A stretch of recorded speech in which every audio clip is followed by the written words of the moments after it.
Hello दोस्तों, एक बार फिर से स्वागत है आप सभी लोगों का आज की इस नई वीडियो में। ये वीडियो स्पेशली रहने वाली है मेरे माल्टा जाने वाले भाई बहनों के लिए। जो लोग माल्टा स्टडी वीज़ा पे जाते हैं उनके लिए ये वीडियो खासकर रहने वाली है। जैसे कि ऑलरेडी आपने टाइटल थंबनेल देखा होगा, तो ये वीडियो थोड़ी सी डिफरेंट है। मैं आपको एक ऐसी चीज़ बताने वाला हूँ क्योंकि इन दिनों जो माल्टा स्टडी वीज़ा का रिफ्यूजल रेट है वो काफ़ी ज़्यादा बढ़ चुका है। बहुत सारे लोगों की रिफ्यूज़ल आती है और मोस्टली जो रिफ्यूज़ल आती है वो तीन चार चीज़ों की वजह से आती है। तो मैं तीन चार चीज़ों के बारे में आपको बताऊं कि आपको किस किस चीज़ों पे ज़्यादा फोकस करना है ताकि आपकी रिफ्यूज़ल ना आए, आपके रिफ्यूज़ल के चांसेस कम हो। क्योंकि जब से माल्टा के अंदर बहुत सारे लोगों ने अप्लाई करना स्टार्ट किया है तो उसका जो सक्सेस रेट है काफ़ी हद तक नीचे गिर चुका है और साथ में रिक्वायरमेंट्स बहुत ज़्यादा बढ़ गई है पहले से।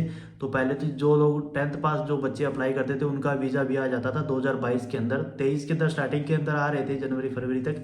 उसके बाद से बहुत ज़्यादा स्ट्रिक्टनेस हो चुकी है माल्टा के अंदर। तो मैं तीन चीज़ों चार चीज़ों आपको वो बताता हूँ कि देखो, सबसे पहले अपनी होती है बैंक स्टेटमेंट, ठीक है। उसके बाद जो अपना आईलेट्स पीटी वाला, और 3 नंबर पे अपनी एक रहती है होटल बुकिंग की। और एक आपको बताऊं एसओपी। एसओपी आप लोग नहीं लगाते हैं माल्टा के अंदर, पहले लगती थी बाद में बीच में बंद हो गई थी। तो अब से मैं आपको बोलूँ कि एक एसओपी बढ़िया तैयार करके आप लगाओ। तो चारों पॉइंट एक बार थोड़ा सा मैं क्लियर कर देता हूँ आपको चारों चीज़ें। तो एक नंबर पे जो अपना है वो है आपकी बैंक स्टेटमेंट। तो बैंक स्टेटमेंट के अंदर क्या है कि आपको पूरा फोकस करना है। पहली बात तो ये है कि आप लोगों को नए फंड नहीं शो करने हैं। कम से कम आपको 4 महीने 6 महीने पुराने फंड शो करने हैं। 6 महीने हो तो और ज़्यादा वेल एंड गुड है, 4 महीने तो करो। क्योंकि आप कॉलेज के चक्कर में, एजेंट के चक्कर में मत आओ। क्योंकि कुछ कॉलेज ऐसे हैं जो एक दिन पुराने फंड भी एक्सेप्ट करते हैं, कुछ 1 महीना करते हैं, कुछ कॉलेज 3 महीना करते हैं, कुछ कॉलेज 10 दिन पुराने फंड भी एक्सेप्ट करते हैं। तो आप उसकी चीज़ पे विश्वास मत करो, क्योंकि वो कॉलेज की नहीं, एम्बेसी भी उसको चेक करती है कि बंदे की स्टेटमेंट किस तरीके की है। तो आप एक बढ़िया तरीके से प्रॉपर एक जेन्युइन स्टेटमेंट बनाओ फंड की। कम से कम 3 महीने 6 महीने पुराने फंड होने चाहिए आपके। और उसके अंदर एक थोड़ा सा ये नहीं है कि आपने फंड डाल के छोड़ दिया, तो ट्रांजेक्शन जो है वो थोड़ी बहुत होती रहनी चाहिए। यानी कि महीने में 5-6 एंट्रीज आपकी होनी चाहिए। 2 नंबर पे आता है अपना आईलेट्स पीटी।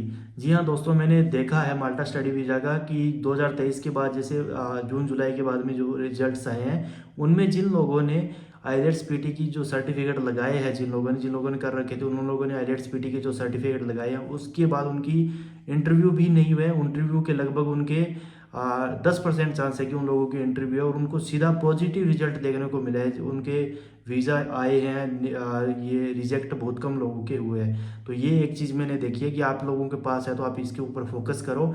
या फिर आप नॉर्मली 1 महीने तैयारी करके आप 5-5.5 बैंड लेके आओ, 5 बैंड 4.5 बैंड, कोई दिक्कत वाली बात नहीं है, इतना भी चल जाता है। क्योंकि वैसे माल्टा के अंदर कोई आईलेट्स पीटी की रिक्वायरमेंट नहीं है। तो 4.5 5 5.5 बैंड आते हैं तो आपका बहुत वेल एंड गुड है मेरे हिसाब से। तो इसके बाद अपना जो आता है 3 नंबर पे जो आता है वो होटल बुकिंग का। क्योंकि मोस्टली अगर आप लोगों ने देखा हो तो रीजन में आता है कि intent of stay was not reliable, तो ये रीजन आता है। तो ये अगर आप देखोगे तो ये एसओपी और होटल बुकिंग दोनों की वजह से आता है। क्योंकि बहुत सारे लोग क्या करते हैं कि होटल बुकिंग लगाते हैं। और होटल बुकिंग देखोगे तो कम से कम पहले तो थी कि 1 महीने तक की चल जाती थी।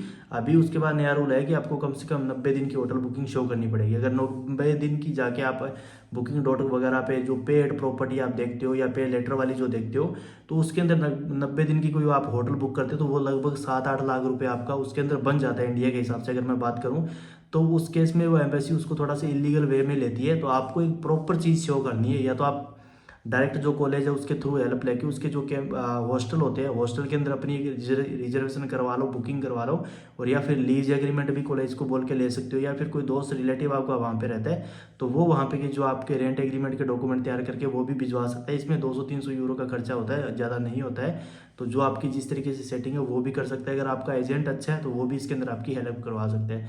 तो ये चीज़ करो, ना कि आप होटल बुकिंग लगाओ, कोई हॉस्टल की बुकिंग लगाओ, रेंट एग्रीमेंट लगाओ, या फिर लीज की कोई डॉक्यूमेंट लगाओ, या फिर डायरेक्ट कॉलेज को बोलो कि वो खुद ही डॉक्यूमेंट आपको तैयार करके दे, जो भी देने उसने अपने हिसाब से। तो इसके अंदर भी आपका सक्सेस रेट जो है वो अच्छा होने वाला है। और एक आता है एसओपी का अपना, एसओपी यानी कि स्टेटमेंट ऑफ पर्पज, जो कि अदर कंट्रीज़ के लिए बहुत मायने लगता है। जैसे ऑस्ट्रेलिया में जीटी आप लगाते हो तो सेम एसओपी ही हो गया हिसाब से। इसके अंदर क्या है कि आपके बारे में थोड़ा सा क्लियरली बताया जाता है। तो जैसे कि ये रीज़न आता है ना, intent of stay was not reliable, यानी कि जो आपको वहाँ पे रहने का जो मकसद है वो उनको रिलायबल यानी कि जेन्युइन नहीं लग रहा है। जेन्युइन नहीं लग रहा है क्योंकि आप एसओपी नहीं लगाते हो तो उनको क्लैरिटी नहीं आती है। तो वो चीज़ है कि आप एक अच्छी एसओपी बना के लगाओ कि भी मैं मेरी स्टडी कंप्लीट होने के बाद इंडिया वापस आऊँगा, यहाँ पे उसके अकॉर्डिंग मेरे फैमिली के बिजनेस है या फिर कुछ भी है तो मैं यहाँ पे इस तरीके से ये चीज़ करने वाला हूँ। तो ये बेसिकली आपकी एसओपी के अंदर बताया जाता है ताकि उनको क्लैरिटी मिले कि बंदा माल्टा में सेटल होने का नहीं सोच रहा है। तो ये चीज़ होती है, आप 3-4 चीज़ों पे इन पे फोकस करो तो मुझे लगता है कि आपका वीज़ा 99% अप्रूव होगा। तो बाकी तो भाई एम्बेसी के ऊपर है, बहुत अच्छी फाइल होती है फिर भी रिजेक्ट हो जाती है, बहुत घटिया होती है फिर भी अप्रूव हो जाती है। पर ये चीज़ मुझे लगी ताकि आप लोगों को बताना चाहिए, क्योंकि ये जो 3-4 पॉइंट है ये मुझे दिखे थे हर किसी के फाइल में जिनकी रिफ्यूज़ल है, तो या फिर जिनका सक्सेस है उनके भी मैंने इस तरीके से देखे हैं। तो मेरे को ये 3-4 मेजर जो पॉइंट है वो निकल के आ रहे हैं बाहर एक हिसाब से। बाकी इसमें और कोई रिक्वायरमेंट वाली इतनी कोई दिक्कत वाली बात नहीं है किसी भी चीज़ की। तो मैं यही बोलूँगा एट दी एंड कि आप इन 3-4 चीज़ पे फोकस जरूर करो अपना, और आप किसी एजेंट के किसी के चक्कर में मत पड़ो। जो भी जिस तरीके से अपनी प्रोफाइल को अच्छे से तैयार करके लगाओ, और कोई फेक डॉक्यूमेंट कोई गलत चीज़ उसमें ना डालो, ताकि आपकी जो प्रेजेंटेशन है वो उसके सामने अच्छे से हो।